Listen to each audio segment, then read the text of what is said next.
Mga 8 kami na personnel ng heinous crime task force ang inutusan personal ni Mayor Rodrigo Roa Duterte na mag-conduct kami ng extrajudicial killings sa mga suspected shabu users and pushers using the style of riding in tandem.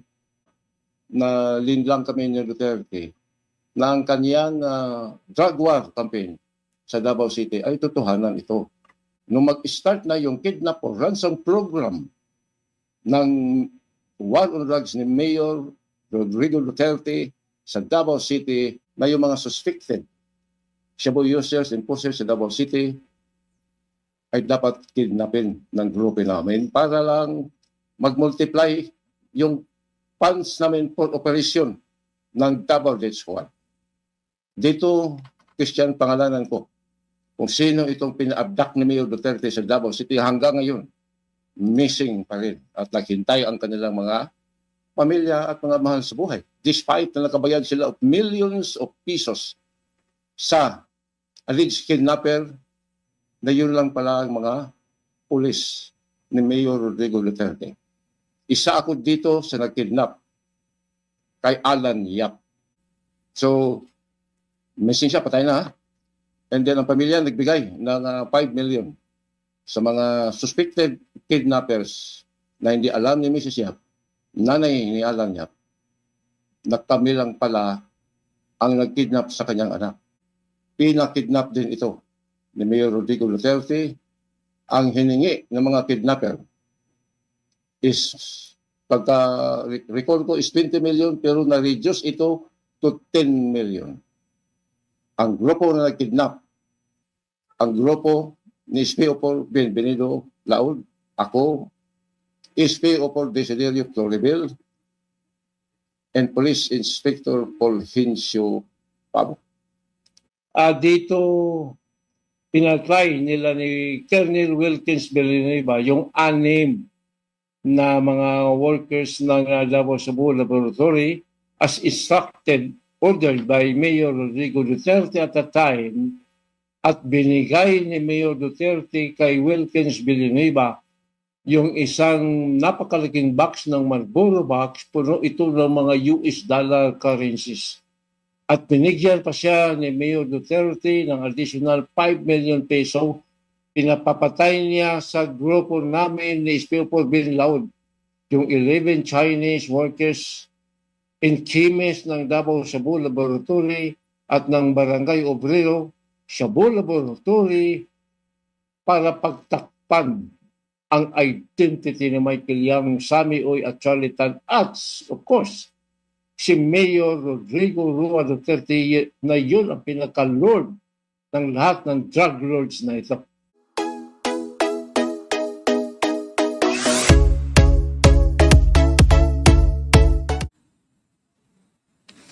Paano po ba kayo na-involved sa DDS dito sa tinatawag na Davao Death Squad? How much time did you spend there? Ganito po ang istorya ng personal ko na nabuhay. Noong 1980, nag-apply ko ng police sa Davao City Police Department, noong araw. And then 1982, April 16, na-appoint ako as a patrolman sa Davao Metropolitan Police District or Metro Discom. Then by 1988, by 1988, nung na-appoint ito si Mayor. Hello, Christian? Opo, sir. Oh, I'm listening. Okay. Noong 1988, nang ma-appoint si Duterte as Vice Mayor, and then naghanap siya ng mga bodyguard. So isa ako sa na-recommend ni Denver Police Captain Ernesto Magasait na isa sa kanya mga bodyguard driver. Hanggang sa na-elect siya as mayor, kung hindi ko nagkamali, 1988, hindi nag-umpisa ang Double Death Squad nung pinatawag kami ni Mayor Duterte. Siya pa ang leader noon ng Mayor's Unit. And then it was a change later into the heinous crime task force Mga 8 kami na personnel ng heinous crime task force ang inutosan personal ni Mayor Rodrigo Roa Duterte na mag-conduct kami ng extrajudicial killings sa mga suspected shabu users and pushers using in the style of riding in tandem. And then siya mismo nagbigay sa amin ng mga motor, nagbigay sa amin ng mga 4 wheels na mga sasakyan, armas, and then allowance. Dito talagang napasubo ang buong buhay ko. Pumatay kami ng maraming tao at tumanggap kami ng maraming pera galing mismo personal kay Mayor Rudy Duterte. Then sometimes sa kanyang bodyguard driver na si SPO4 Sunny Binaventura and ito si Bongo na sa akin lang, Christian, sabihin ko sa inyo, nung ako ang nag-lead sa team ng heinous crime investigation, double this one. Yan si Bongo, taga-bili ko lang yan ng Maruya. Maruya? Maruya. Yung piniritong saging. Opo, paborito ko rin po yung Maruya. Yeah. So dito is talagang na linlang kami ni Duterte na ang kanyang drug war campaign sa Davao City ay totohanan ito. Pero dapat malaman ito ng taong bayan at ng publiko. Nung mag-start na yung kidnap or ransom program ng war on drugs ni Mayor Rodrigo Duterte sa Davao City, nawala na ang belief dito. Dahil ang mga nawala na po yung? Gi-allow kami, nawala ang belief ko sa kanya, dahil gi-allow niya kami na yung mga suspected shabu users and pushers sa Davao City ay dapat kidnapin ng grupo namin para lang mag-multiply yung funds namin for operation ng Davao Death Squad. Dito, Christian, pangalanan ko kung sino itong pina-abduct ni Mayor Duterte sa Davao City hanggang ngayon, missing pa rin at naghintay ang kanilang mga pamilya at mga mahal sa buhay. Despite na nakabayad sila of millions of pesos sa alleged kidnapper na yun lang pala ang mga pulis ni Mayor Rodrigo Duterte. Isa ako dito sa nag-kidnap kay Alan Yap. Nasaan na po yung Alan Yap? Nasa loob pa rin na po. Sorry, nasaan po? So, missing siya, patay na. And then ang pamilya nagbigay ng 5 million sa mga suspected kidnappers na hindi alam ni Mrs. Yap, nanay ni Alan Yap, na kami lang pala ang nag-kidnap sa kanyang anak. In fact, ang 45 caliber ni Alan Yap nasa posisyon ngayon ni SPO4 Benvenido Laod. Another na naman na pinakidnap ni Mayor Duterte si Danny Ong. Si Danny Ong ay anak na may-ari ng 3-in-1 Trading Corporation sa Barangay Obrero sa Davao City. Nasuspektan si Danny Ong na involved na pag-procure ng mga chemicals for high-grade shabu. Pero hindi po ito pinaimbestigahan ni Mayor. In fact, pinakidnap si Danny Ong at nagbigay ng another 5 million sa pagkaalam ko. Dahil ang kumuha sa pera ang grupo ni SPO4 Desiderio Claribel at ako. Nilagay ang pera sa Davao Memorial Park and San Pedro Memorial Park. Di separate ito para mahirapan kaming mahuli. Another yung pinakidnap ni Mayor Duterte. Si Philip Lam. Okay, go ahead. Sige. Si Philip Lam. Nakaribal ito sa negosyo ni Michael Yang.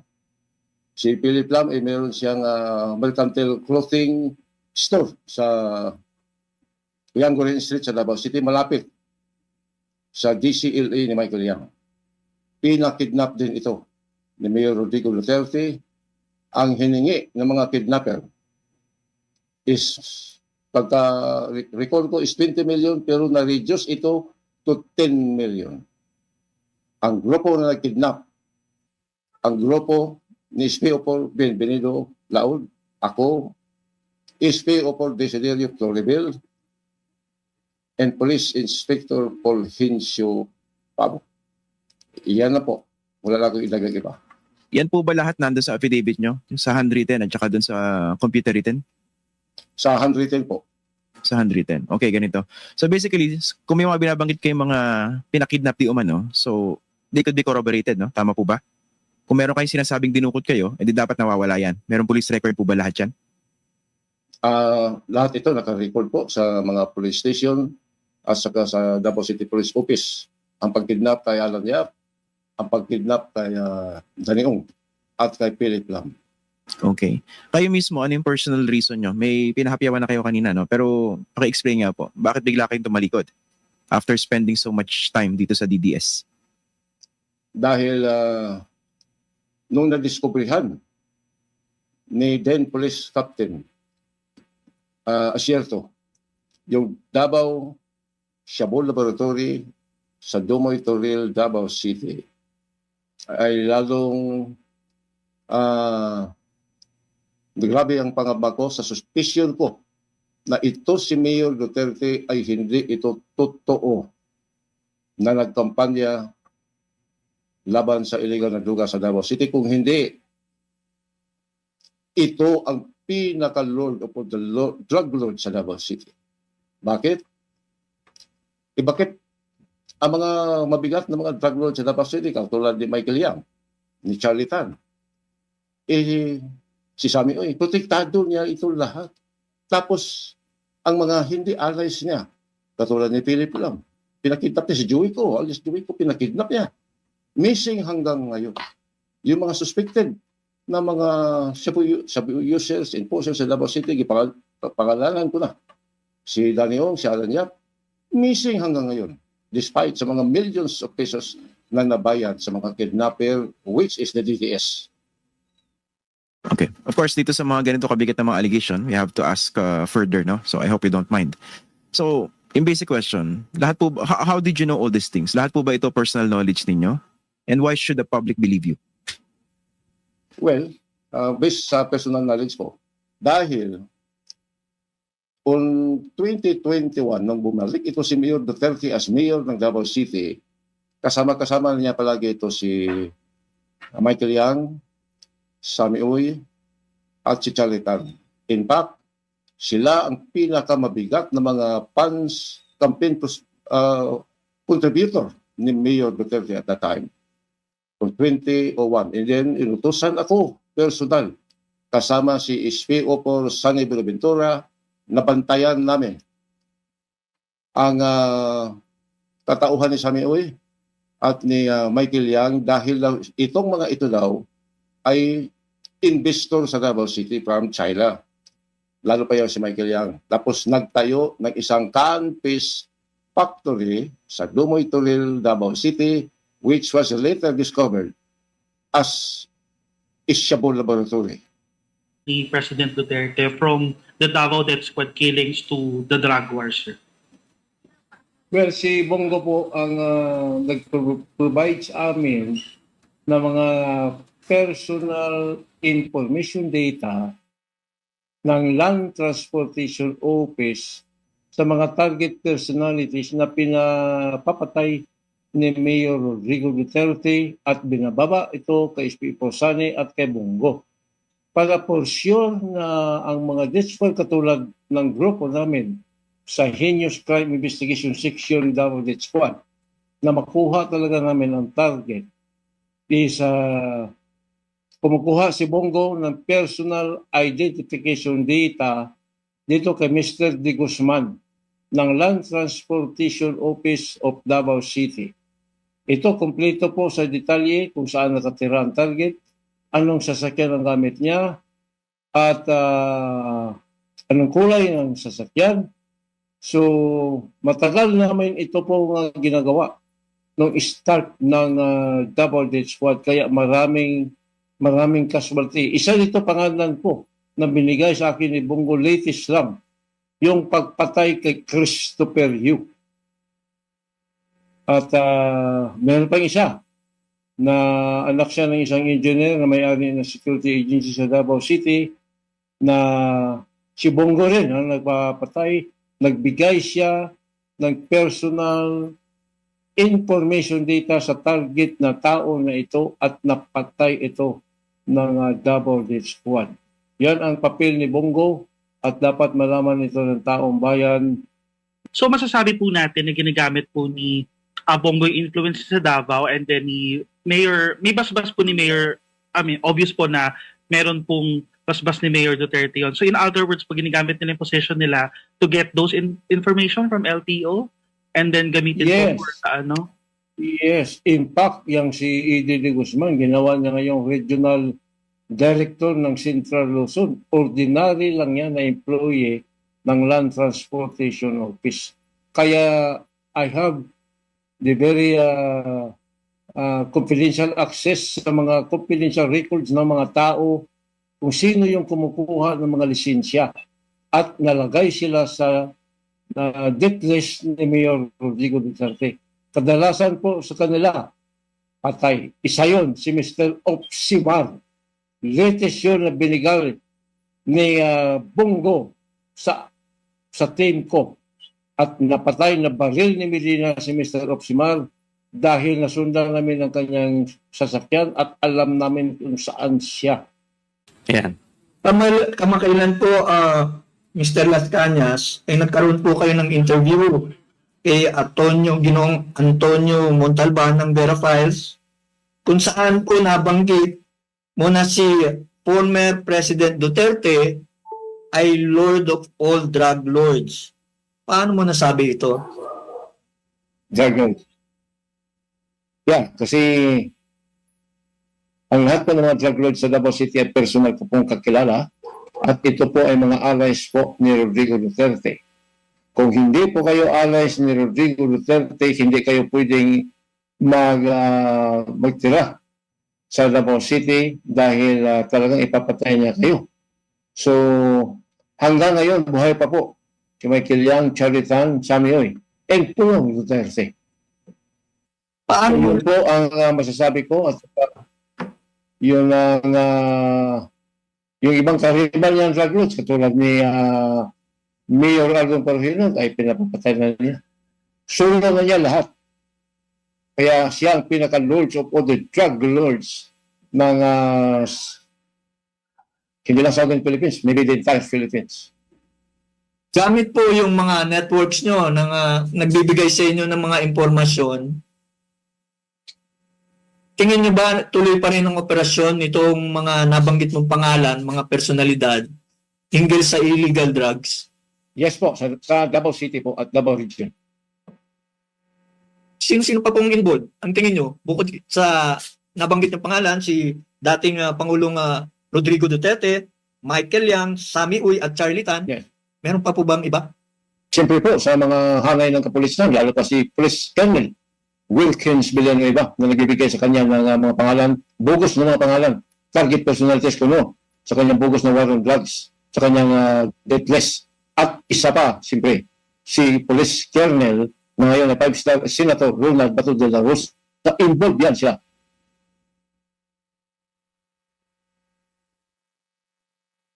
The so-called Davao Death Squad, sir, meron po ba kayong parang updates on how the police,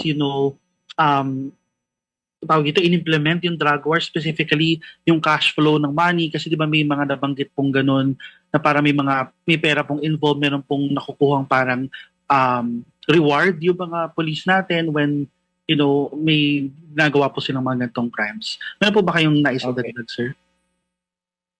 Okay, so I think sa pre-trial ito na banggit ko ito sa isang handwritten testimony ko na sinabmit gusto nila na during the 2004 December 31 raid dito sa Davao Cebu Laboratory sa Dumoy Turel, dito pinatry nila ni Colonel Wilkins Villanueva yung 6 na mga workers ng Davao Cebu Laboratory as instructed, ordered by Mayor Rodrigo Duterte at the time, at binigay ni Mayor Duterte kay Wilkins Villanueva yung isang napakalaking box ng Marlboro box, puno ito ng mga US dollar currencies.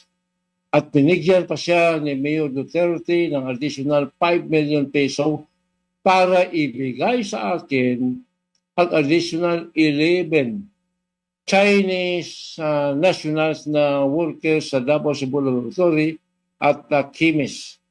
At dito dinala ko sila sa Laod Quarry at nakuha ko sa kanilang posisyon nung hinanap ko ang mga dokumento nila, kasama nila si Alan C. Kasi si Alan C. marunong na magsalita ng broken Tagalog at broken English. Kaya tinanong ko sa kanya kung saan ang mga passport ng kanyang mga kasama. Sabi ng mga kanyang kasama na nasa posisyon ito ni Michael Yang at the time. At maliban dito, nakakuha ako ng 6 na mga small cellphone, Nokia, sa kanilang mga brick. At pinilit ako ni Mayor na itong over talaga ito kay SPO for Sunny Binaventura yung araw na yun, after the New Year. Kaya sabi niya, ipaforensic exam daw niya, pero wala. Hindi po totoo yan.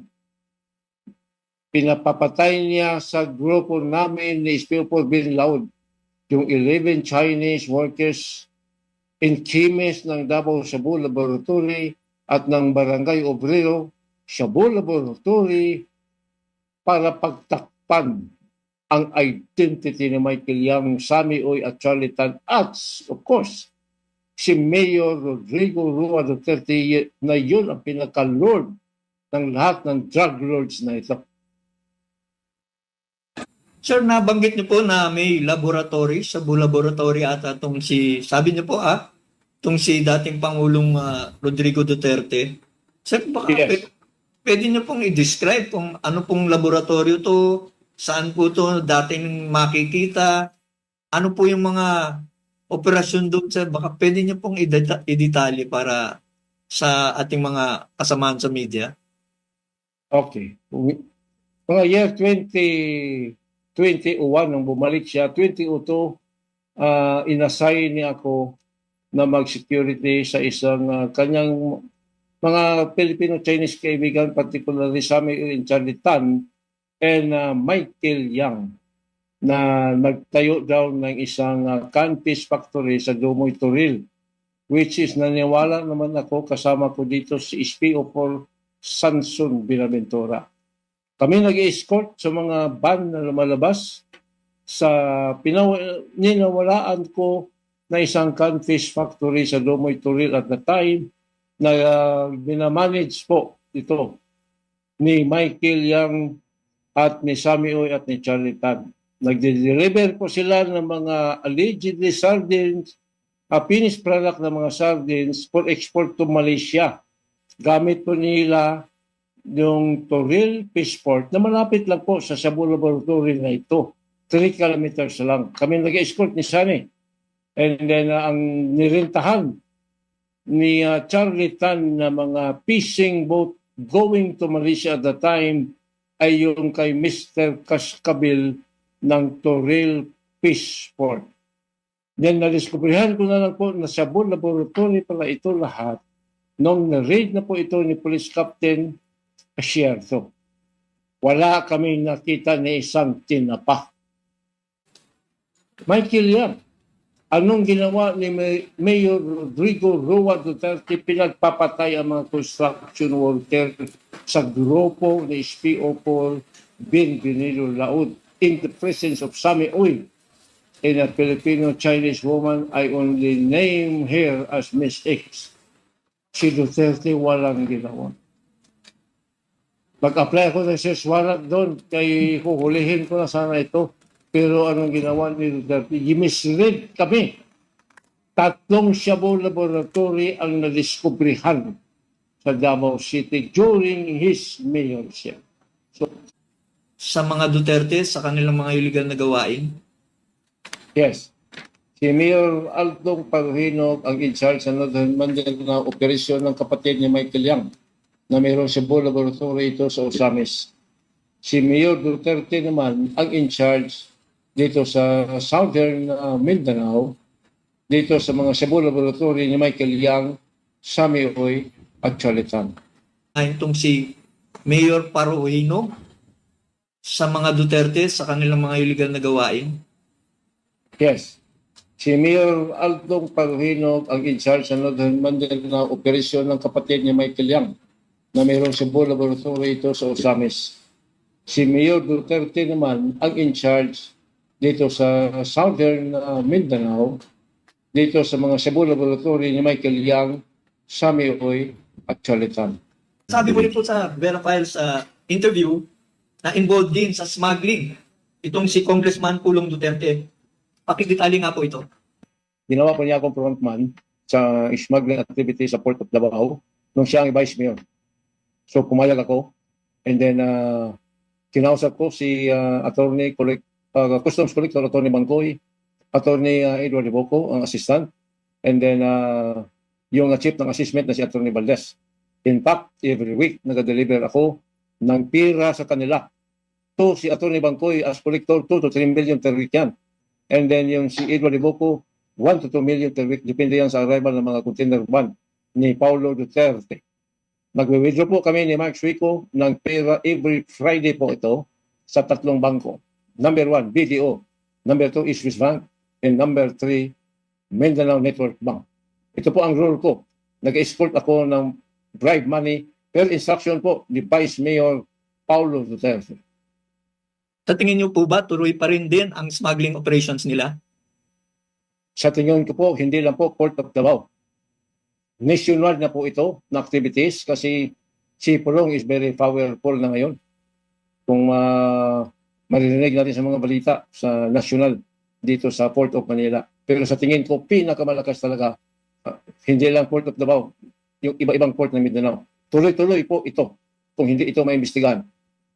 Nung kainitan ng pagkakasangkot mo dyan sa smuggling operations nitong mga Duterte, magkano inaabot nila sa iyo, Ginoong Lascana? Actually, inaalaw ni Pulong na mabigyan ako ng 50 to 75,000 pesos per week. Kasi ang trabaho ko is mag-export lang. Si Collector Bangkoy is 2 to 3, more or less, million peso. And then yung assistant niya, and then yung si Attorney Valdez ng assessment, si Colonel Albano ng Customs Intelligence ng Davao, nag-deliver kami ni Mark Suico, more or less, mga 1 million peso per week ito every Friday, kasama yung kanyang secretary na si Ma'am Eunice. At hindi lang yan. Binibigyan ko rin si Colonel Kapuyan ng ISAP. Nakasama ko ako nag-escort ng Mark na 500,000 pesos more or less per week. And then Tubato de la Rosa na ako mismo nagbibigay ng 50,000 peso per week. Depende sa arrival ng mga containers. Pati si Royina Galma na si Mike Suico ang nagbibigay dito. Kay Pulong Duterte is pinadeliver sa akin ni Mike. Sometimes during Saturday morning na meron siyang share na I think kung hindi ko nagkamali mga 150,000 or more. So 350,000 per week lang ang kang Pulong. Pero I doubt it that it is true. But ako nag-deliver sa kanya per week. Mr. Lascana, meron po kayong mga binanggit na pangalan na mukhang hindi po pamilyar sa amin. Ano po ba sila? Mga police, militar, negosyante, or mga criminal syndicates po? Yeah. Military. Si Colonel Kapuyan ay isang colonel ng Intelligence Service ng Armed Forces of the Philippines. Si Bato de la Rosa naman na siyang chief of police ng Davao City at the time. At si Royena Garman naman ay siyang chief of police ng Santa Ana Police Station and sa Police Station kung saan na meron siyang jurisdictional operation sa Port of Davao. Yan po pagka-recall ko. Totoo rin po ba na membro daw ng Chinese Triad? Ito po yung drug syndicate na international po yan. Itong si Congressman Pulong Duterte.